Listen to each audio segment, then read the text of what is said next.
আসসালামু আলাইকুম সুপ্রিয় দর্শক, স্বর্ণের বাজারে রীতিমতো হইচই। দেশের বাজারে আবারও কমেছে সোনার দাম। গত এক সপ্তাহ ধরে রেকর্ড পরিমাণ দাম কমার পর গতকালই আবার দাম বেড়েছিল ৮,৯০০ টাকা, কিন্তু তার ২৪ ঘন্টা পার হবার আগেই মূল্যবান এই ধাতুর দাম ২,৬১৩ টাকা কমিয়েছে বাংলাদেশ জুয়েলার্স অ্যাসোসিয়েশন বাজুস। তবে দাম কমলেও ২২ ক্যারেট সোনার ভরি এখনও ২ লাখ টাকার উপরে। মূলত বিশ্ববাজারে সোনার দামের অস্থিরতার জন্যই দেশের বাজারেও এমন টালমাটাল অবস্থা দেখা যাচ্ছে। এই পতনের মূল কারণ হিসেবে উঠে এসেছে যুক্তরাষ্ট্রের কেন্দ্রীয় ব্যাংক ফেডারেল রিজার্ভের নীতিগত অবস্থান। ফেডারেল রিজার্ভের চেয়ারম্যান জেরোম পাওয়েল ইঙ্গিত দেন, ডিসেম্বর মাসে সুদের হার কমানোর সম্ভাবনা নিয়ে বাজারে যে আশা তৈরি হয়েছিল সেটি এখন আর নিশ্চিত নয়। এটি ডলারকে শক্তিশালী করেছে এবং সোনার প্রতি বিনিয়োগকারীদের আগ্রহ কমিয়েছে, কারণ ঐতিহাসিকভাবে দেখা যায় ডলার শক্তিশালী হলে সোনার দাম প্রায়ই পড়ে যায়। ৩০ অক্টোবর বৃহস্পতিবার সোনার নতুন দাম নির্ধারণ করে বিজ্ঞপ্তি দিয়েছে বাজুস, যেখানে বলা হয় স্থানীয় বাজারে তেজাবি স্বর্ণ বা পিওর গোল্ডের দাম কমেছে। এই কারণেই সোনার দাম সমন্বয়ের সিদ্ধান্ত নেওয়া হয়েছে।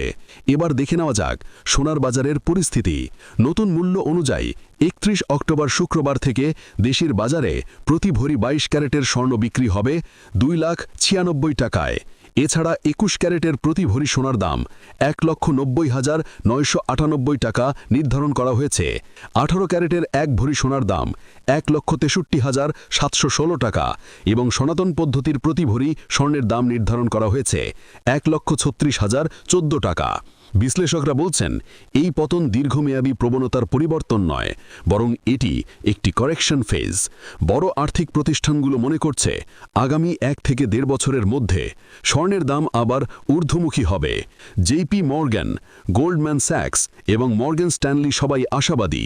তাদের পূর্বাভাস অনুযায়ী ২০২৬ সাল নাগাদ সোনার দাম বর্তমানের চেয়ে অনেক বাড়তে পারে।